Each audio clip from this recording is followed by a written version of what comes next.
Jadi kemarin kita sudah menjelaskan tentang arti syahadat yang pertama. Ketika kita mengatakan asyhadu an la ilaha illallah, apa artinya? Inti dari syahadat yang pertama adalah menyucikan Allah Subhanahu wa ta'ala secara total dari menyerupai makhluknya. Itu inti dari syahadat yang pertama. Menetapkan Allah Subhanahu wa ta'ala sebagai satu-satunya zat yang berhak disembah dan menyucikan Allah Subhanahu wa ta'ala secara total dari menyerupai makhluknya. Itu adalah makna syahadat yang pertama. Kemudian kita sudah sampai kepada syahadat yang kedua. Dan ilmu ini adalah ilmu yang paling utama.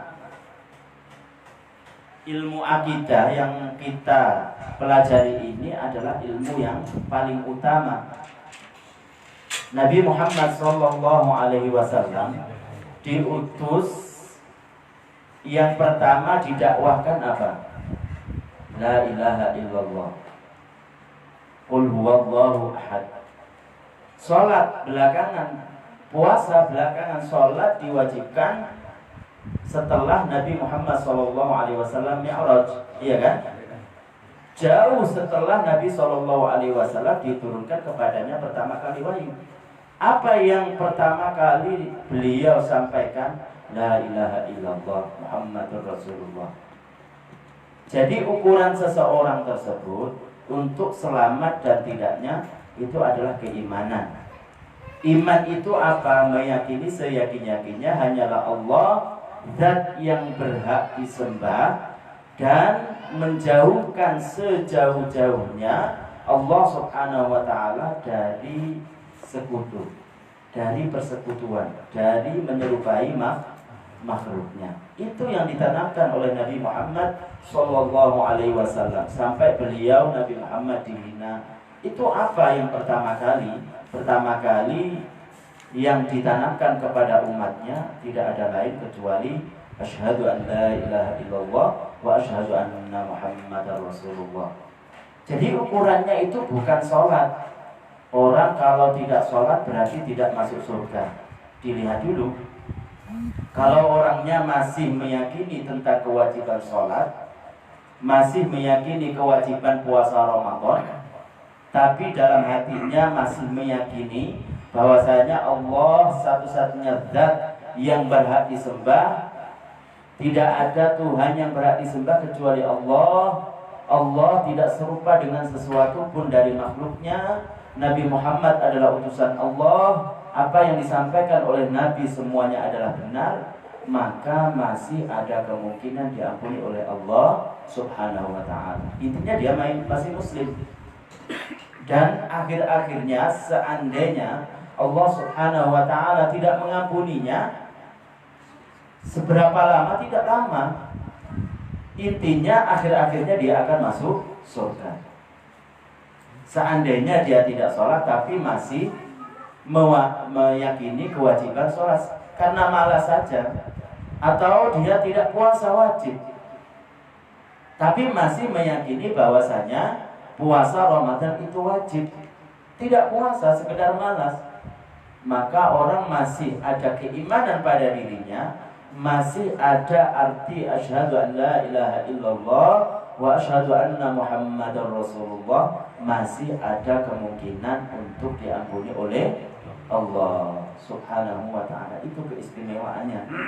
Keistimewaan orang tersebut mengerti ilmu akidah. Makanya Allah Subhanahu wa ta'ala dalam firman-Nya mengatakan fa'lam annahu la ilaha illallah wa bika walil mu'minina wal mu'minat. Fa'lam, tetaplah. Alimah di sini bukan artinya ketahuilah yang sebelumnya tidak mengetahui. Kenapa? Karena yang dikhitabi adalah Nabi Muhammad sallallahu alaihi wasallam. Kita tahu bahwasanya nabi-nabi Allah itu sebelum diturunkan kepadanya wahyu sudah tahu bahwasanya tidak ada Tuhan yang berhak disembah kecuali Allah. Makanya di sini i'lam artinya tetaplah. Tetaplah dalam keadaan la ilaha illallah. Tidak ada Tuhan yang berhak disembah kecuali Allah. Wastaghfir, dan minta ampunilah, minta ampunlah. Jadi di sini adalah istighfar, minta ampun. Ini belakangan jatuhnya daripada la ilaha illallah. Ulama mengatakan ketika yang didahulukan itu arti dua kalimat syahadat, la ilaha illallah, meskipun di sini dikatakan la ilaha illallah tanpa Muhammadur Rasulullah, itu sudah maklum bahwasanya yang dikehendaki itu adalah la ilaha illallah Muhammadur Rasulullah dalam Al-Quran tersebut. Karena orang hanya beriman kepada Allah tanpa beriman kepada Nabi Muhammad tidak sah imannya. Makanya la ilaha illallah itu artinya juga Muhammadur Rasulullah. Intinya didahulukannya ayat yang menunjukkan arti ketuhanan, mengakhirkan ayat yang menunjukkan arti istighfar. Istighfar itu kan furu'. Itu menunjukkan yang harus didahulukan adalah usul sebelum furu'. Furu' itu cabang. Asal dulu sebelum cabang. La wusula illa alal usul. Orang tidak akan usul, bahasanya orang tasawuf, kecuali dengan melalui usul. Kecuali sudah dia belajar tentang usul agama, prinsip-prinsip agama, yaitu makna dari syahadat yang kedua, syahadat yang pertama dan syahadat yang kedua. Itu intinya yang saya tekankan ini. Kita mengaji ini insya Allah gak percuma, karena mengaji ilmu yang paling utama itu tadi. Kenapa? Karena ukuran dinamakan iman itu bukan karena sholat. Diukur orang tersebut dinamakan iman atau tidak itu bukan karena tidak puasa. Kalau dia tidak puasa, kalaupun tidak sholat 5 waktu, tapi masih meyakini tentang kewajiban keduanya karena malas, dia tetap dinamakan beriman. Kalau dalam hatinya masih meyakini seyakin-yakinnya bahwasanya Allah tidak serupa dengan sesuatu pun dari makhluknya, menetapkan bahwasanya Allah satu-satunya zat yang berhak disembah dan Nabi Muhammad itu adalah utusan Allah Subhanahu wa ta'ala. Itu makanya jangan disia-siakan kita mengaji ilmu yang paling utama ini. Jadi kemarin kita sudah sampai pada bagian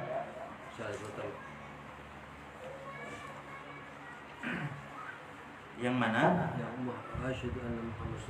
Ya. Jadi kemarin kita sudah menjelaskan tentang sedikit syahadat yang kedua. Syahadat yang kedua yaitu asyhadu anna Muhammadur Rasulullah. Menetapkan, meyakini bahwasanya Nabi Muhammad itu adalah utusan Allah Subhanahu wa ta'ala. Dia adalah hamba Allah, utusan Allah. Diutus kepada siapa? Diutus kepada dua makhluk, diutus kepada manusia dan jin. Kenapa alasannya? Karena yang berpotensi untuk melakukan kejelekan dan kebaikan itu manusia dan jin. Makanya di Nabi SAW amal-amal ataupun titik berat yang disampaikan itu kan memberikan kabar gembira bagi orang-orang yang beramal baik untuk dimasukkan ke surga, dan memberikan ancaman, kabar ancaman Allah Subhanahu wa ta'ala tentang siksa Allah kepada orang-orang yang durhaka kepadanya. Kabar gembira bagi orang yang berbuat baik dan kabar buruk bagi orang yang berbuat jelek, ancaman Allah itu kan ditujukan kepada makhluk yang membuat kebaikan dan membuat kejelekan. Siapa yang berbuat kejelekan dan kebaikan tersebut adalah manusia dan jin. Artinya maksudnya bukan kepada para malaikat. Kenapa? Karena para malaikat Allah Subhanahu wa ta'ala tidak ada satupun yang mempunyai sifat durhaka kepada Allah Subhanahu wa taala. Mereka ada kemauan, ada ikhtiar. Tapi ikhtiar mereka, usaha mereka untuk melakukan sesuatu itu teruntukkan kepada ibadah kepada Allah Subhanahu wa taala. Dan itu sesuai dengan firman Allah, la ya'sunallaha ma amarahum wa yaf'aluna ma yu'marun. La ya'sunallah, mereka para malaikat tidak ada yang bermaksiat kepada Allah. Wa yaf'aluna ma yu'marun, dan mereka selalu mengerjakan, mentaati apa yang diperintahkan kepada mereka, yaitu para malaikat Allah. Kemarin kita sudah membahas sedikit seperti itu. Jadi Nabi Muhammad SAW diutus kepada manusia dan jin karena itu tadi. Kemudian Nabi Muhammad kemarin kita jelaskan bahwasanya beliau lahir di kota Mekah dan turun kepadanya di kota Mekah. Di kota Mekah itu maksudnya di sini adalah masih berdomisili di kota Mekah. Karena turunnya wahyu itu di Gua Hira. Gua Hira pada waktu itu luar Mekah. Tapi maksud bahwasanya turun kepadanya, kepada Nabi Muhammad ada di kota Mekah, maksudnya beliau masih berdomisili di kota Mekah. Dan Nabi hijrah ke Madinah dan menetap di sana, kemudian meninggal di sana dan dikuburkan di sana di kota Al-Madinah Al-Munawwarah. Kemarin sudah kita jelaskan. Kemudian termasuk cakupan makna syahadat kedua ini meyakini bahwasanya Nabi Muhammad jujur dalam segala berita yang ia bawa dan sampaikan dari Allah Subhanahu wa taala. Jadi apa yang disampaikan oleh Nabi Muhammad SAW, kalau itu berhubungan dengan agama, baik melalui ijtihad ataupun wahyu, mesti benar. Karena sebagian ulama mengatakan Nabi SAW dalam masalah urusan agama kadang berijtihad. Artinya bukan melalui wahyu. Tapi seandainya itu berhubungan dengan agama, baik melalui ijtihad ataupun melalui wahyu, semuanya mesti benar. Atau yang berhubungan masalah dunia, bukan agama, tapi melalui wahyu, itu juga mesti benar. Yang terakhir ini, kalau berhubungan dengan dunia dan tidak melalui wahyu, tidak berurusan masalah agama sama sekali, maka bisa saja Nabi Muhammad SAW, nabi-nabi yang lain itu kemungkinan salah. Tapi mereka ketika salah itu akan ditegur oleh Allah Subhanahu wa taala supaya langsung bertaubat sebelum diikuti oleh yang lain. Seperti peristiwa Nabi Muhammad SAW ketika datang ke kota Madinah. Ketika datang ke kota Madinah, melihat orang-orang di situ pada panen korma. Tapi ketika panen korma itu, karena panennya banyak, itu apa yang dilakukan oleh petani-petani korma Madinah? Mereka mengawinkan, talqih istilahnya, talqih. Jadi mengawinkan antara kurma laki-laki dan kurma perempuan. Supaya apa? Supaya panennya itu banyak, supaya jadi buah yang banyak, kurma. Akhirnya Nabi SAW mengatakan begini, seandainya kalian meninggalkan perbuatan ini, niscaya mungkin baik itu. Baik, lakana khairan, kata-katanya begitu. Mungkin baik. Kemudian mereka meninggalkan perbuatan mengawinkan kurma laki-laki dan perempuan. Akhirnya apa? Setelah beberapa lama ditinggalkan kebiasaan yang dulu mengawinkan tersebut, kurmanya jadi kurang. Kemudian mengadu kepada Nabi. Kemudian Nabi Muhammad SAW mengatakan, innama ana basyarum mithlukum, gitu kan, bahwasanya saya itu sama dengan kalian. Kalau perkara tersebut itu berhubungan dengan dunia dan tidak melalui wahyu itu mungkin saja salah. Jadi ingat, ini berhubungan dengan dunia dan tidak melalui wahyu. Paham ya? Itu adalah cerita baginda Nabi Muhammad SAW. Kemudian termasuk saya mengatakan begini, kenapa? Karena ada sebagian orang itu ketika ditanya masalah urusan agama, apa katanya ketika ditanya dalam satu pertemuan, dia mengatakan A, jawabnya adalah A. Kemudian dalam satu pertemuan lagi itu jawabnya B, beda masalah agama. Kemudian ya Syekh, kenapa kamu mengatakan dengan pertanyaan yang sama tapi jawabnya berbeda? Apa alasannya? Kata dia, saya wajar untuk salah. Jika saja Nabi Muhammad SAW pernah salah, saya lebih-lebih. Nah, itu kan penghiasan yang salah. Kenapa? Karena Nabi Muhammad SAW dalam urusan agama, dalam urusan syariat tidak pernah salah. Paham ya? Tidak pernah salah.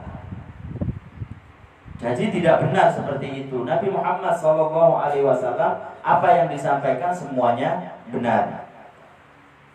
Termasuk yang disampaikan dari Allah Subhanahu wa Ta'ala diantaranya adalah adanya siksa kubur. Siksa kubur itu benar adanya. Nabi firman Allah Subhanahu wa Ta'ala, Allah Subhanahu wa Ta'ala berfirman, "An-naru yu'raduna 'alaiha ghuduwan wa 'ashiyyan wa yawma taqumus sa'ah adkhilu ala fir'auna asyaddal 'adzab." Itu tentang masalah siksa di kubur. Itu bukan tentang siksa di neraka. Ingat, an-naru yu'raduna 'alaiha, termasuk siksa-siksa yang akan didapat oleh orang kafir, pengikut-pengikut Fir'aun, yaitu orang-orang kafir, itu adalah akan diperlihatkan api di kuburannya itu sehari 2 kali. Wudu'an wa asyiyya, sore, pagi dan sore. Wudu'an wa asyiyya. Wa yauma taqumus sa'ah. Kenapa di sini kata ulama, kenapa tidak menceritakan tentang hari kiamat di akhirat, siksa di akhirat nanti? Bukan, kenapa? Karena ada kata-kata firman Allah, wa yauma taqumus sa'ah.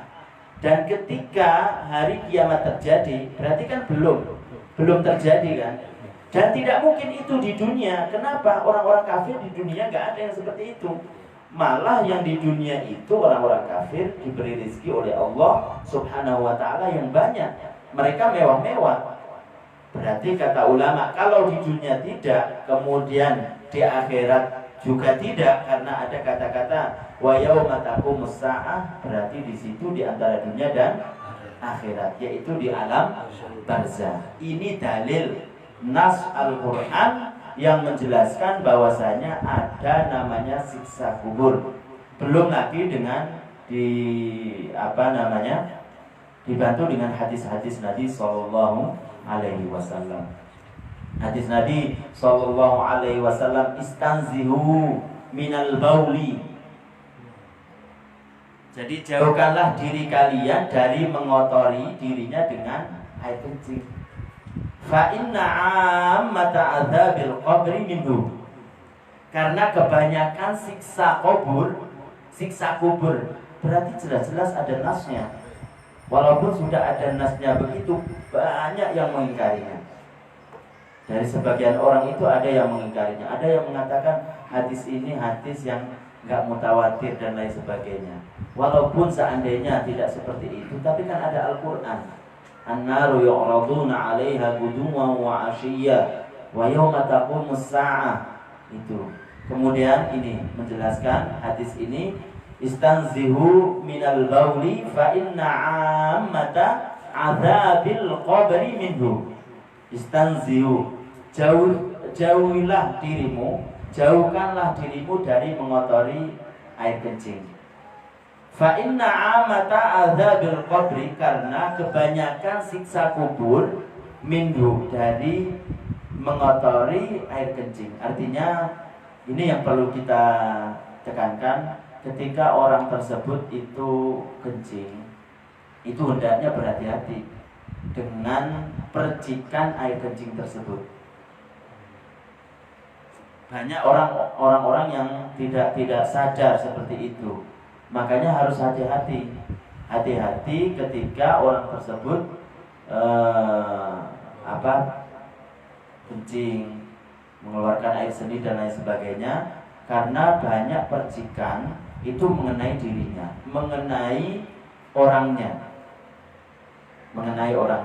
Karena kebanyakan siksa kubur itu sebab itu. Karena apa? Ketika di dunia itu nggak sadar, nggak layan tabir, tidak terpikirkan begitu. Makanya harus hati-hati ketika kita itu ke WC, kemudian kita membuang air seni. Karena kebanyakan siksa kubur dari itu. Kemudian itu salah satu contoh dari siksa kubur, itu adalah nanti orang tersebut itu akan merasakan kegelapan, ketakutan. Na'udzubillah. Coba bayangkan Pak, Ibu, kita sudah ketika diantarkan oleh keluarga kita, kemudian rumah terakhir itu kan kuburan. Panjangnya itu 2 meter palingnya, lebarnya setengah meter. Itu kalau tidak amal kita yang dibuat untuk menemani kita, nggak ada lagi. Semoga kita termasuk orang-orang yang diberi kenikmatan kubur oleh Allah Subhanahu wa Ta'ala. Nggak ada lagi bekal kita untuk bisa sampai kepada akhirat dengan selamat kecuali dengan amal kita. Salah satu amal yang kita besok berharap supaya menemani kita, mengaji seperti ini. Mengaji tentang ilmu-ilmu yang menurut Allah dan Nabi Muhammad adalah ilmu yang paling utama. Itu yang akan menjadikan kita senang di kuburan di akhirat nanti. Jadi termasuk dari siksa kubur itu adalah merasa takut di kuburan tersebut. Coba kita bayangkan aja ketika di dunia kita tidur, kemudian menghadap ke tembok, padahal di belakang kita masih luas, itu sesak napas kita. Mati lampu lagi. Sangat takut kita itu di kuburan karena sendiri. Dan kita yakin seperti itu, ada namanya siksa kubur dan nikmat kubur. Kemudian nanti termasuk siksa kubur akan datang kepada orang tersebut, itu ular. Ular yang besar dan akan memakannya. Dan dia ketika merasakan nikmat ataupun merasakan siksa, dia merasakannya dengan ruh dan jasadnya. Dia akan merasakan dengan ruh dan jasadnya. Kemudian semoga kita termasuk orang-orang yang diselamatkan oleh Allah Subhanahu wa Ta'ala dari siksa kubur dan nikmat kubur. Dan termasuk yang disampaikan oleh Nabi SAW itu adalah nikmat kubur. Salah satu contoh nikmat kubur adalah nanti kuburan tersebut akan diluaskan, panjangnya itu 70 hasta dan lebarnya itu 70 hasta. Sab'una dira'an. Jadi kalau 1 hasta itu 50 cm, kurang lebih 35 meter. Kuburan yang hanya panjangnya 2 meter itu nanti akan diluaskan, dipanjangkan 30. Di dunia aja kita nggak punya rumah seukuran 30. Itu berapa senangnya. Ukuran 10 dengan 10 itu udah lebar. Seneng kan? Itu diluaskan menjadi 30 meter. Dipenuhi dengan kenikmatan. Dan perlu diingat bahwasanya di kuburan itu adalah lama orang tersebut ringan setelahnya atau berat setelahnya. Jadi kuburan itu itu langkah pertama untuk mengetahui apakah orang tersebut setelahnya ringan atau berat. Itu adalah kuburan. Kalau dia mendapatkan nikmat dari Allah Subhanahu wa taala seperti dilebarkannya, diluaskannya kuburannya, berarti itu tanda-tanda setelahnya itu akan ringan. Salah satunya nanti kan setelah kuburan tersebut itu Yaumul Ba'ats, yaitu hari kebangkitan, itu kan nanti panas bukan main.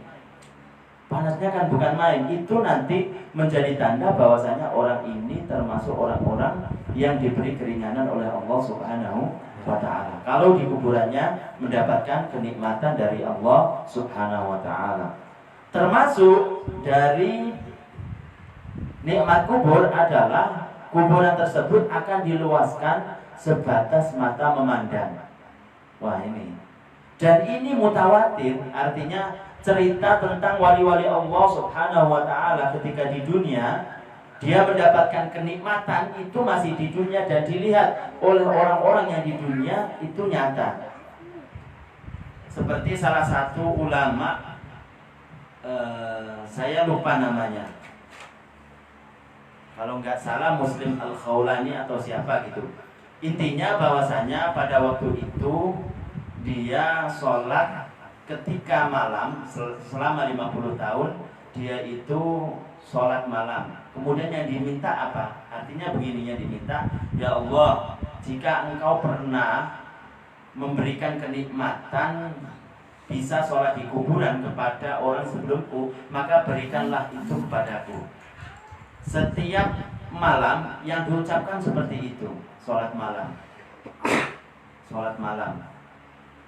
Akhirnya sampai kalau nggak salah 50 tahun dia meninggal kemudian dikuburkan kemudian diantarkan oleh tetangga-tetangganya. Salah satu yang mengantarkan itu namanya Ahmad. Pada waktu itu kemudian mengantarkan ketika mau ditimbun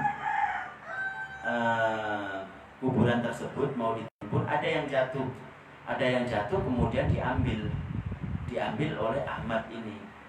Kemudian ketika diambil itu terperangah karena apa? Terkejut karena pada waktu itu orang ini tadi itu sudah sholat di kuburan.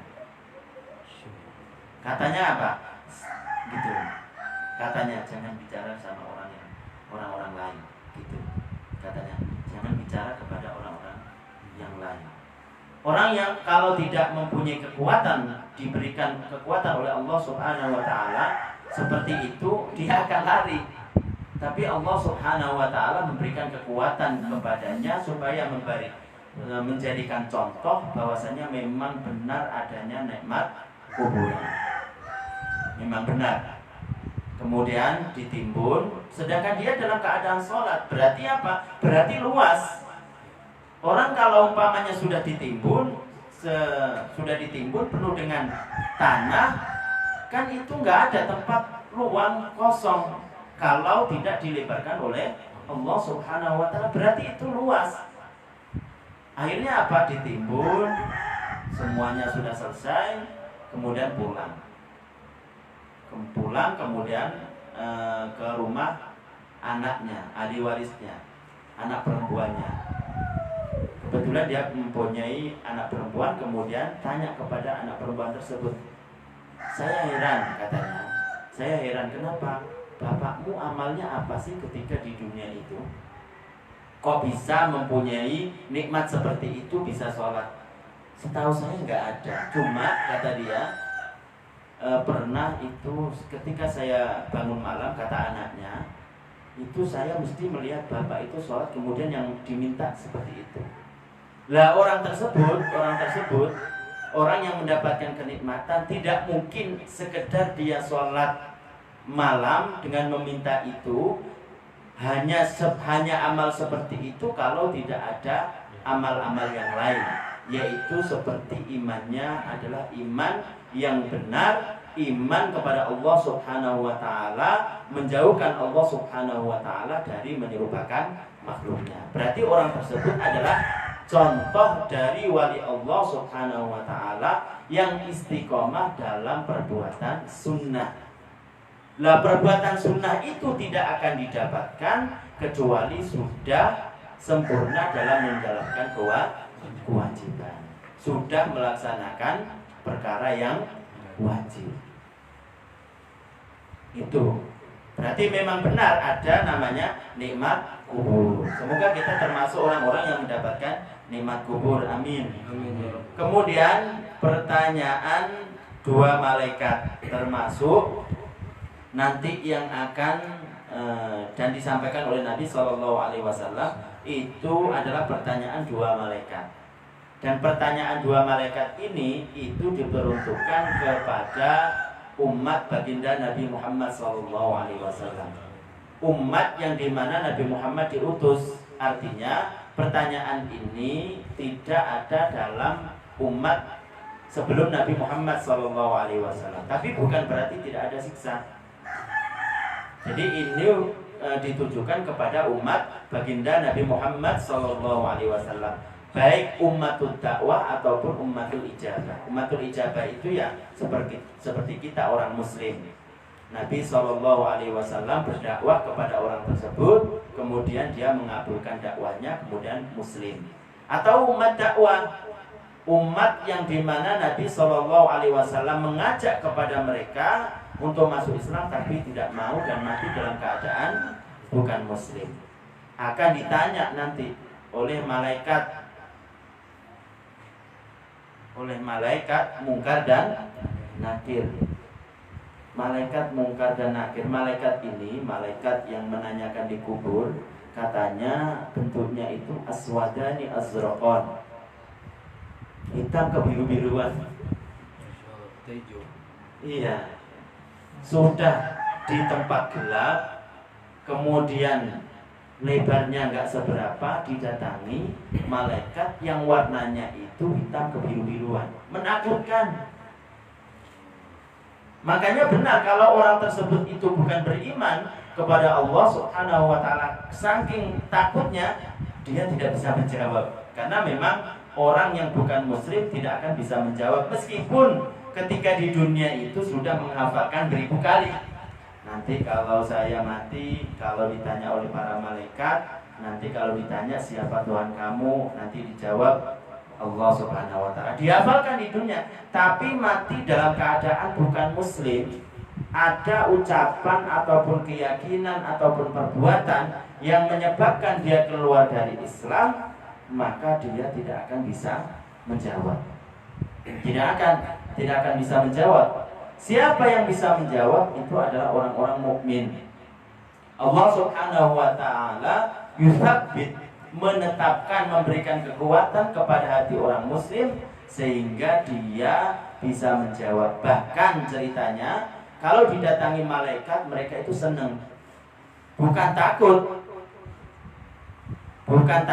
tapi rasa kesenangan yang dialami oleh orang muslim tersebut. Dan dengan ketenangan tersebut mereka bisa menjawab. Dan kita tahu apa pertanyaannya, siapa Tuhanmu, kemudian pendapatmu bagaimana dengan orang laki-laki ini.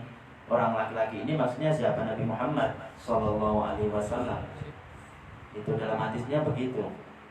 Kemudian agama kiblat itu kan, siapa Tuhanmu, kemudian pendapatmu bagaimana dengan laki-laki ini, yaitu baginda Nabi Muhammad SAW.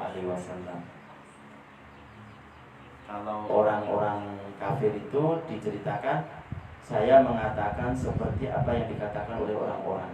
Itu jawabannya. Tidak bisa. Kemudian kalau orang muslim bisa menjawab, kemudian dikatakan kepadanya nam kanaumil arus. Jadi tidurlah seperti tidurnya pengantin. Tidak akan bangun kecuali dibangunkan oleh orang-orang yang dicintainya. Itu dikatakan kepada orang muslim. Dan ini ada hadisnya. Kemudian termasuk dari apa yang disampaikan oleh Nabi SAW itu adalah al-ba'tsu. Sampai jam berapa kita? Hah? Al-ba'tsu itu adalah bangkitnya orang-orang atau makhluk Allah Subhanahu wa taala dari kuburan. Setelah mereka dikembalikan jasadnya yang hancur termakan oleh tanah, jika termasuk orang-orang yang hancur dimakan oleh tanah. Al-ba'ts. Jadi nanti orang yang pertama kali dibangkitkan itu baginda Nabi Muhammad SAW. Kemudian diikuti oleh di hadis itu apa namanya?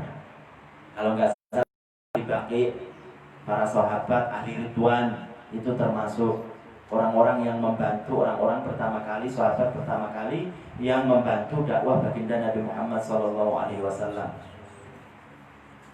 Jadi nanti dibangkitkan, kemudian dibangkitkan itu bukan dalam keadaan tengkorak, tapi apa, dikembalikan lagi jasad mereka yang termakan oleh tanah, jika termasuk orang-orang yang termakan oleh tanah. Kenapa? Karena ada sebagian kelompok yang tidak termakan oleh tanah.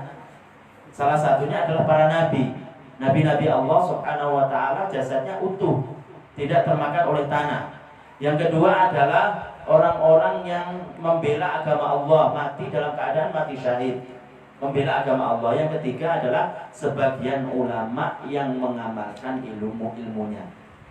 Al-ulama'ul amilun.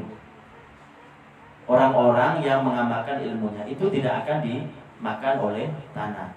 Jadi nanti dibangkitkan setelah dikembalikannya jasad mereka yang termakan oleh tanah, jika termasuk orang-orang yang termakan oleh tanah. Kemudian al-hasyr, dikumpulkannya makhluk di suatu tempat. Setelah al-ba'ats dibangkitkan, itu nanti akan digiring. Siapa yang menggiring? Malaikat. Malaikat Allah Subhanahu wa taala berkumpul untuk menggiring para makhluk Allah Subhanahu wa taala, manusia, jin, semuanya digiring ke suatu tempat namanya mahsyar. Nah, mahsyar ini dalam satu hadis diceritakan di mana tempatnya itu katanya di negara Syam yang sudah tergantikan. Jadi sekarang ini nanti itu di mana kita berkumpul setelah dibangkitkan dari kuburan, itu di negara Syam. Negara Syam itu mana? Negara Syam itu adalah Palestina, kemudian Yordania, Syria, dan Palestina, Lebanon, Yordania, dan Syria. 4 negara ini itu terkenal dulu itu negara Syam. 4. Ada negara Hijaz, ada negara Syam dulu itu. Negara Hijaz itu adalah Mekah dan Madinah. Tapi kalau negara Syam ini sekarang ini Yordania, kemudian Syria, Palestina, dan Lebanon. Ini negara Syam. Nanti di sana kita akan dikumpulkan di tempat yang sudah diganti oleh Allah Subhanahu wa taala. Jadi tempat itu sudah tergantikan, bukan tempat yang sekarang, tapi sudah diganti oleh Allah Subhanahu wa taala. Nanti dikumpulkan di sana. Kemudian al-qiyamah, hari kiamat. Hari kiamat, ya kita tahu bahwasanya hari kiamat ada yang mengatakan hari kiamat itu adalah di situ disebutkan dimulai dari keluarnya orang-orang dari kubur mereka hingga maksudnya penduduk surga ke surga dan penduduk neraka ke neraka. Itu dalam satu pendapat bahwasanya hari kiamat itu adalah dimulai dari keluarnya orang-orang dari kuburan, yaitu al-ba'ats, kebangkitan manusia, kebangkitan makhluk dari kuburan sampai menetapnya penduduk surga ke surga dan penduduk neraka ke neraka. Itu juga benar adanya kiamat. Juga kiamat itu bisa diperuntukkan untuk terjadinya akhirnya alam semesta ini. Jadi nanti di situ ada tanda-tanda kan sebelum kiamat tersebut. Ada tanda-tanda besar dan ada tanda-tanda yang kecil. Tanda-tanda kiamat yang kecil itu adalah yang terakhir itu munculnya Imam Mahdi. Munculnya Imam Mahdi, dan Imam Mahdi itu nanti akan nampak di Madinah dan akan menuju ke kota Mekah. Dan pada waktu itu ketika di kota Madinah menuju ke kota Mekah itu disertai oleh malaikat Allah Subhanahu wa taala dan disambut oleh 300 lebih para wali-wali Allah Subhanahu wa taala di kota Mekah untuk melaksanakan haji pada waktu itu adalah musim haji. Kemudian ketika sampai di Mekah, kemudian di malaikat itu berseru kepada semua manusia, semua makhluk yang ada di situ, bahwasanya ini adalah Imam Mahdi. Ini namanya adalah Muhammad bin Abdullah. Jadi dianya namanya sama dengan Nabi Muhammad dan bapaknya sama namanya dengan bapaknya Nabi Muhammad SAW. Maka berbaiatlah. Maka pada waktu itu 300 wali Allah itu berbaiat dan orang-orang Muslim. Ketika itu nanti setelah mendengar kejadian tersebut, banyak dari musuh-musuh Islam itu berlomba-lomba ingin menyerang. Kemudian sebelum mereka musuh-musuh Islam itu nyampe ke kota Makkah, Allah Subhanahu wa taala membelah bumi. Kemudian menelan orang-orang yang ingin menyerang Islam, ingin menyerang Imam Mahdi. Kemudian Imam Mahdi nanti akan berjalan menuju ke kota Syam. Ke daerah Syam yang kita bicarakan tadi, yaitu di antara kota Palestina, kemudian Lebanon, Syria dan Yordania. Nanti di sana dia akan menunggu Nabi Isa alaihissalam turun. Panjang ceritanya sampai terjadinya hari kiamat. Kemudian al-hisab itu adalah perlihatkannya amal ibadah seseorang. Itu adalah al-hisab. Diperlihatkannya amal ibadah seseorang, apakah baik atau buruk. Jadi 3, al-hisab diperlihatkannya amal perbuatan para hamba kepada mereka. Itu juga benar adanya, disampaikan oleh Nabi SAW. Kemudian as-sawab, yaitu pahala, balasan yang bahagia bagi orang-orang yang berbuat baik, dan ancaman kebinasaan ataupun ancaman siksa kepada orang-orang yang berbuat jelek. Itu adalah al-azab. Al-azab itu siksa, ancaman kepada orang-orang yang berbuat jelek. Kalau pahala itu adalah balasan bahagia kepada orang-orang yang berbuat baik. Kemudian al-mizan. Al-mizan itu adalah timbangan amal. Timbangan amal itu bentuknya bagaimana? Bentuknya sama, hampir persis dengan timbangan di dunia. Jadi ada dua piringan, kemudian ada tiang, sama hampir persis. Cuma nanti yang ditimbang itu nanti ada 3 macam orang-orang Muslim. Ada kalanya amal kebaikannya itu lebih banyak daripada amal kejelekan. Orang ini, kelompok yang pertama ini dari orang Muslim langsung masuk surga.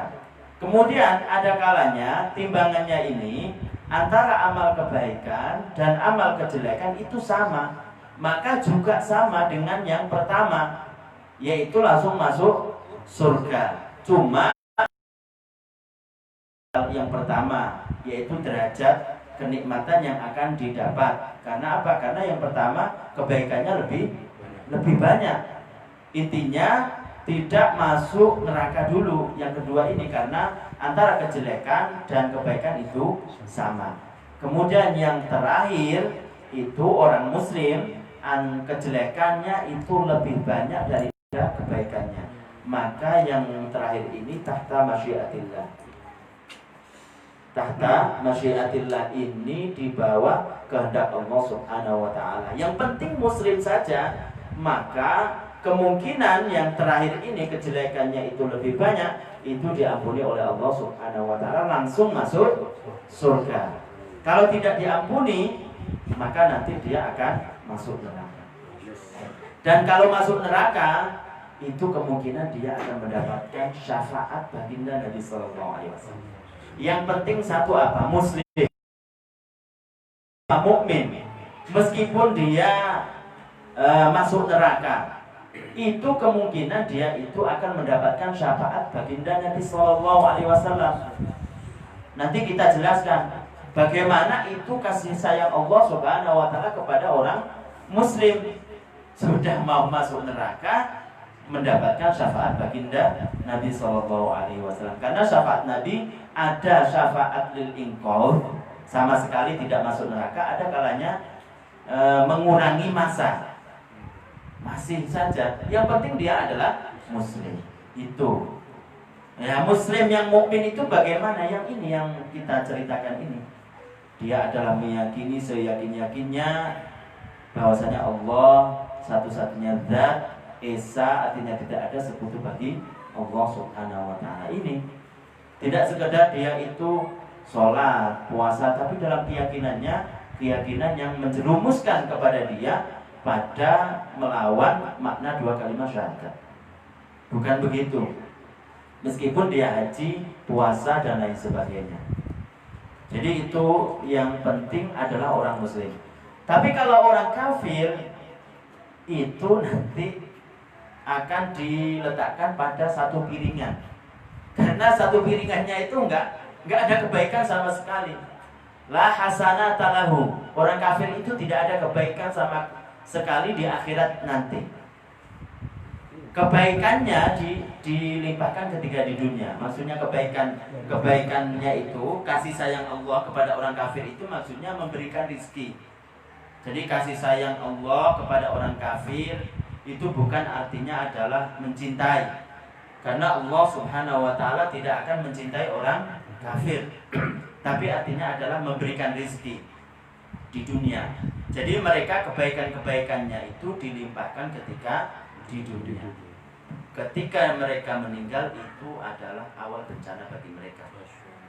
Na'udzubillah. Makanya hidup kita yang hanya sementara 70 tahun, meskipun banyak sengsara di dunia, itu kita harus sabar. Jangan sampai kita itu protes terhadap kehendak Allah.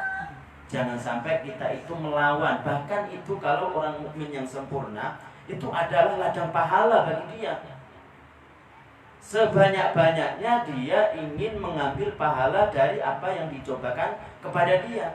Kalau dia sabar, dan sabar itu tidak akan diraih, bahwasanya ini adalah semuanya kehendak Allah, kecuali dengan belajar ilmu agama. Tidak akan mustahil orang tersebut akan sabar mengerti bahwasanya ini adalah semuanya kehendak Allah, maka saya harus bersabar supaya saya mendapatkan pahala, kecuali dengan belajar ilmu agama. Banyak orang karena ketidaktahuannya, karena tidak belajar agama, dia apa? Mengatakan, gimana Allah Subhanahu wa taala ini? Saya sudah sholat tapi masih miskin aja. Itu bagaimana itu? Semuanya adalah milik Allah, terserah Allah Subhanahu wa ta'ala. Kita adalah hambanya, terserah apa yang Allah Subhanahu wa ta'ala kehendaki kepada kita. Kita hanya pasrah, berusaha kepada Allah Subhanahu wa ta'ala. Jadi ini yang harus kita tanamkan kepada kita, kepada diri kita, kepada anak-anak kita, supaya hidup yang singkat ini kita lalui bersama, dan nantinya kita akan bahagia di kehidupan yang abadi. Jangan sampai kita hanya karena di dunia yang sementara ini kemudian kita lupa dengan apa yang telah dikaruniakan Allah Subhanahu wa taala kepada kita, yaitu Islam, iman kepada kita sekalian. Gak usah iri kepada orang-orang yang kaya, ataupun orang-orang yang kafir tapi dia kaya. Kita syukur, kita tanamkan, mungkin itu adalah obat juga bagi kita. Alhamdulillah saya masih diberi kenikmatan iman karena hidup di dunia sementara. Alhamdulillah saya masih diberi kesempatan untuk mengaji sehingga ngerti bahwasanya ini tidak boleh orang tersebut protes. Itu yang ditanamkan, kita syukur. Makanya kita ucapkan alhamdulillah ala kulli hal. Kita bersyukur karena kita termasuk masih muslim meskipun keadaan apapun. Alhamdulillahilladzi at'amana wa saqana wa ja'alana minal muslimin. Wa ja'alana minal muslimin, ini syukur yang paling agung. Kita sudah dikehendaki oleh Allah Subhanahu wa taala mengerti tentang agama, mengerti apa sih itu muslim. Banyak orang-orang yang bahagianya semu, hanya berpatokan kepada harta. Tapi saya tidak yakin kebahagiaan yang ia dapatkan itu adalah kebahagiaan yang hakiki yang ia dapatkan. Banyak orang yang kaya tapi masih keluarganya masih banyak yang bercerai-berai, banyak. Karena apa? Karena tidak ada landasan agama. Karena tidak ada mengerti apa itu agama yang bisa ia genggam sampai akhir hayat nanti. Jadi itu kegunaan kita itu belajar ilmu seperti ini supaya kita menjadi orang yang sabar, menjadi orang yang menerima, karena semuanya dikehendaki oleh Allah Subhanahu wa taala. Apapun, jika Allah, orang yang kaya itu bisa dibalik 180 derajat menjadi orang yang miskin, bisa saja. Karena Allah Subhanahu wa taala menyayangi kita, maka kita dijadikan muslim, kemudian banyak cobaan-cobaan kepada kita. Bukankah Nabi SAW dalam hadisnya yang artinya bahwasanya orang mukmin yang sempurna imannya itu dunia ini bagaikan penjara. Ad-dunya sidrul mukminin sanatu, mukmin wasanatu. Itu bagi orang mukmin yang sempurna, menganggap bahwasanya dunia ini adalah penjara, bukan menjadi surga dia, sehingga dia lupa tentang ibadah kepada Allah Subhanahu wa taala. Jadi supaya kita mengerti, sekali lagi adalah belajar ilmu agama. Dan belajar ilmu agama pun kita harus benar-benar melihat siapa guru tersebut, apakah benar-benar dia itu adalah orang yang terpercaya keilmuannya atau tidak. Mungkin itu saja untuk kali ini yang bisa saya sampaikan. Semoga bermanfaat dan kita dikumpulkan oleh Allah Subhanahu wa taala di surganya. Amin ya rabbal alamin. Kami Assalamualaikum warahmatullahi wabarakatuh.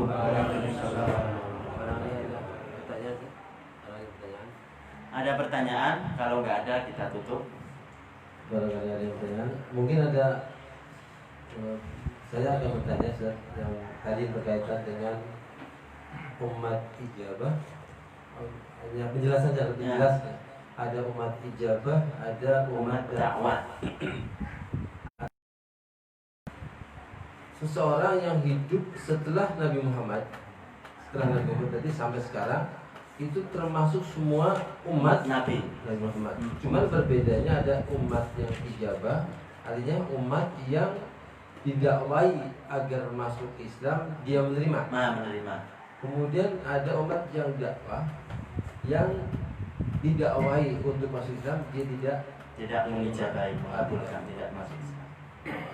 Itu mungkin yang pengen saya itu lebih jelas.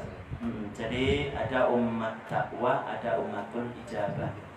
Jadi pertanyaan-pertanyaan itu ditujukan kepada umat Nabi SAW, baik umatul dakwah ataupun umatul ijabah. Umat ijabah, umat-umat yang Nabi SAW berdakwah tentang Islam kepadanya dan mereka mengijabahi, mereka mengabulkannya. Berarti orang Muslim seperti kita, umat ijabah. Umat dakwah, Nabi SAW didakwahkan kepadanya, dakwah kepadanya untuk masuk Islam, tapi mereka tidak masuk Islam. Nah, pertanyaan-pertanyaan ini itu ditujukan kepada orang muslim, juga kepada orang kafir. Yang ini umat Nabi Shallallahu Alaihi Wasallam. Barangkali ada yang lain, ibu-ibu, bapak-bapak, yang pertanyaan yang berkaitan dengan pelajaran tadi. Monggo, Bu. Ada?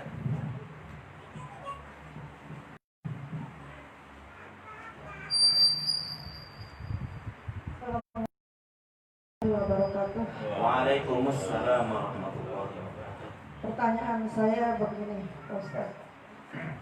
Imam Mahdi yang dimaksud dengan Imam Mahdi, saya mendengar juga dengan sebagian kelompok yang meyakini bahwa Imam Mahdi itu sudah ada, sudah hadir di tengah-tengah kita semuanya. Nah, itu yang seperti itu bagaimana ya Pak Ustaz? Mohon penjelasannya. Wallahu a'lam. Saya tidak tahu, tapi yang jelas itu Imam Mahdi yang kita terima pelajarannya dan itu dalam hadis juga ada. Itu katanya artinya tidak akan terjadi hari kiamat kecuali datang seseorang itu akan menguasai bumi dengan keadilan. Namanya sama dengan namaku dan nama bapaknya sama dengan nama bapakku. Itu. Sekarang kita apa? Apakah dipenuhi dengan keadilan, kemudian kan belum kan? Seandainya Imam Mahdi, saya tidak tahu, maksudnya tidak tahu itu apakah benar-benar sudah lahir atau belum, enggak tahu. Yang penting dari hadis Nabi begitu. Jadi tidak akan terjadi hari kiamat kecuali datang seseorang. Seseorang itu akan menguasai bumi dengan keadilan. Muqsiton wa adlan. Hakaman muqsiton wa adlan. Dia akan menghukumi dunia itu dengan keadilan. Dan namanya sama dengan namaku, nama bapaknya sama dengan nama bapakku, yaitu Nabi Muhammad. Namanya Muhammad berarti dia namanya juga Muhammad. Nama bapak Nabi Shallallahu Alaihi Wasallam Abdullah, juga nama bapaknya itu adalah Abdullah. Itu yang dalam hadis itu seperti itu, Bu. Wallahu a'lam. Itu siapa yang mengucapkan?